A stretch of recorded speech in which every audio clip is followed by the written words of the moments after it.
I don't know if some of you heard about the massacre of Central American migrants that were killed in the northern state of Tamaulipas in Mexico. 72 of them were found in a mass grave. I mean, it's just that bad. We are speaking about genocide. We're not speaking simply of one person dead here or one person dead over there. But the story behind this is something that has not been adequately publicized in the world. The Mexican government is trying to keep clean face towards the world, but what is happening is more than alarming. These migrants were killed in order to terrorize their families because the mafias are kidnapping many migrants and then are asking for ransom money from their families. It's a very complicated operation. But what really raised everybody's eyebrows and what really has alarmed people, of course, I mean, this is monstrous as it is. Imagine 72 people being killed by these mafias, and it's absolutely incredible that the authorities did not know anything about this. Of course, they knew about it. The worst part is that it continues after this massacre was announced. It continued. It went on, and more migrants were kidnapped. With not only with the complicity, but this is really the almost incredible part of it. Mexican migrant immigration authorities were the ones who were abducting them from the buses in which they were traveling, and they turned them over to these armed goons. And this was revealed just a couple of weeks ago. Now, not only 72 people dead in a mass grave have been recovered, but more than 180 above those 72 initial ones, and also 200 in another northern state of Durango. This is just how corrupt and this is just how incredible the situation gets down here. The outrage in Mexican society, however, and this surprised me, does not match the monstrosity of these actions. Imagine the immigration authorities herding the poor Central American migrants out of their buses and taking them directly, selling them. I believe it was something like 5,000 pesos, about $500 for each migrant. They turn into these monsters who extort their families, and they kill many of them just to inspire terror in Central America, so that they know what they are going to run into in case they don't pay the ransom. There's a very celebrated case that happened a couple of months ago in Cuernavaca. That's a city that is very near Mexico City. It was a vacation resort in the old days. It's an industrial city, very complicated in these days, crime-ridden. The police is one of the most corrupt in all the country, and that is, I mean, a country where the police is corrupt. Can you imagine what we are talking there? The son of one of a well-known newspaper person in Mexico was killed during an incident of how could I describe it? This was an incident in a bar or an incident in some night club where the mafia, I mean, just to show its power, killed 7 people, among them the son of this newspaper person. This person, however, has gathered enough courage to call a demonstration, first in Cuernavaca, and he brought this demonstration to a long march that came to Mexico City. On Sunday, a week ago, the demonstration marched to the center of Mexico. It was a huge was a huge demonstration, although it surprised me it was not even bigger than it was. And now, obviously, the population is more and more outraged at this. Although, as I tell you, the outrage does not match the monstrosity of the facts. And of course, the war against crime does not go really against those that are responsible. Of course, they know who are responsible of these crimes. The head of the police, or the head of one of the branches of the police in Cuernavaca, has just been arrested because of complicity with the criminal group that was responsible for this newspaper person's son's death. Of course they know. The police is behind many of these kidnappings. Of course they know the role that the authorities, not only local ones but the federal ones, as the case of the immigration department. And of course they know who is behind the violence in Ciudad Juarez. I mean, it's big business. That's what it is. It's big business. I mean, they need the Mexican ruling class is just absolutely thirsty for those tens of millions of dollars that are being produced or are coming into Mexico because of this traffic. As you can imagine, the war against crime is also the perfect pretext to suppress human rights in Mexico. Insofar as Mexico City is concerned, the citizenship has more or less held the line. The situation in Mexico City is by far not as bad as in other places. We have a much more favorable position here, and the attack has not been so systematic. But that, unfortunately, is not the case in the rest of the country.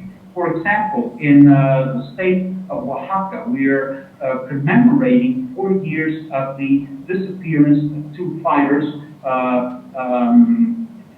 have their names here: Edmundo Reyes Amaya and Gabriel Alberto Cruz.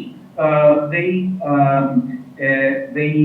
are claimed by one of the guerrilla groups in Mexico as their members, and of course, I mean, there was no reason to doubt that they were members of a guerrilla group. But they were disappeared, and this guerrilla group has been protesting so that the government presents them alive. This has not happened for some time in Mexico. This is beginning to happen. People who are disappeared, the systematic violation of human rights. Probably some of you have heard of the case where human rights fighter or militant from Finland and Mexican human rights activist was killed also in Oaxaca by PRI goons when they were taking supplies to a town which is surrounded by and in a state of siege, surrounded by PRI goons. The PRI was the ruling party in Oaxaca for a long time. It lost the last elections there. But you can imagine the sort of terror that all these actions, we had thought that they were part of the past, the sort of terror that this is instilling in the population. Of course, there is a fight back. It has only begun. I would like also to give you a wide view of the situation in the sense that civil fights or militant fights in Mexico have reached a very low point in the last years. They are only beginning to recover during the last months, as for example, this demonstration I was talking to you, headed by this newspaper person whose last name is Cecilia, and this is to say that that citizenship is only beginning to raise their heads.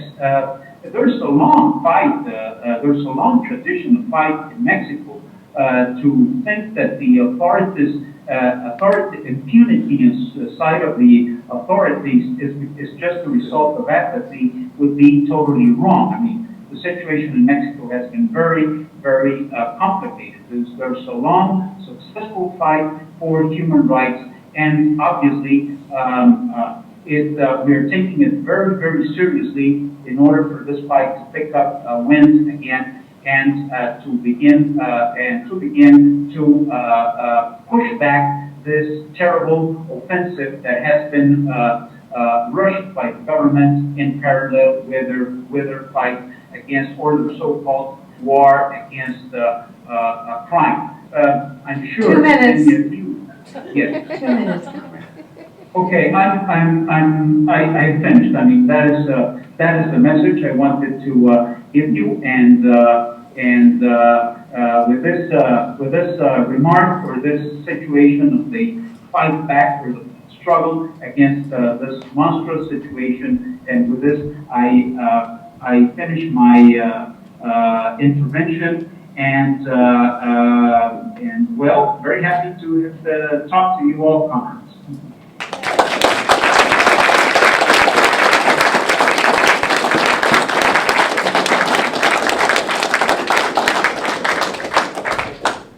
Okay, comrade, thank you, and I hope you can stay online and stay with us for a while. Can you hear me? Yes, Okay. certainly. I will be here. Good. I'm not leaving the meeting. Good. Okay, if the speakers can come forward now, please.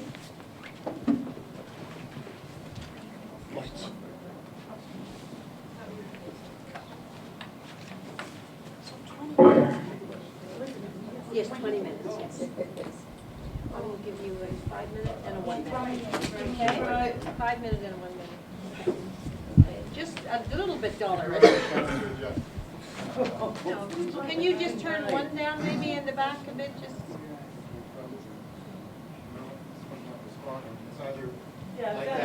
No, but the speakers can't see. I'm fine. The speakers can't see up here. That's good. Okay, you gotta get just to it, guys. Okay, so Barbara, take it away. Okay. There's a microphone if you need it. Okay. If people can't hear me, I don't think it works. It does work. Oh, it does work. Okay.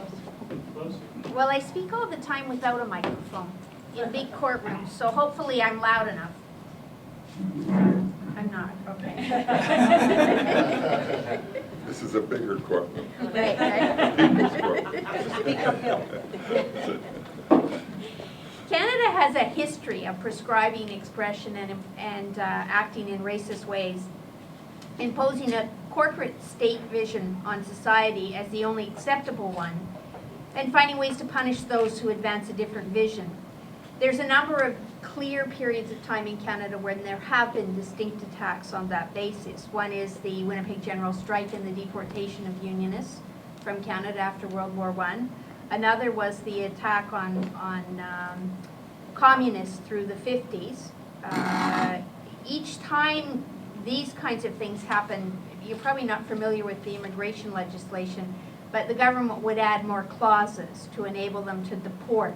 It was to deport the Unionists and the anarchists after World War I. They added the communists in the 50s. Now we have, since 1992, terrorists. Members of terrorist organizations came into the law in 1992. I would say that we're in the middle of the same kind of process, or the same kind of targeting of individuals based on religion, political beliefs, and race. In the current time, it didn't just start with September 11th, but certainly the Islamophobia that goes on in Canada today on the part of government action against people is the public face of a relentless attack on racialized groups that's been going on for a couple of decades. I want to just sort of briefly go through the different things that have been happening. I've been practicing since the late 1970s. And when I came in, the government was targeting South Americans on the fact that they were socialists and communists. We took them from Chile, but we deported them once they got here. there were a fair number of people deported for their political views. Then it was the Central Americans.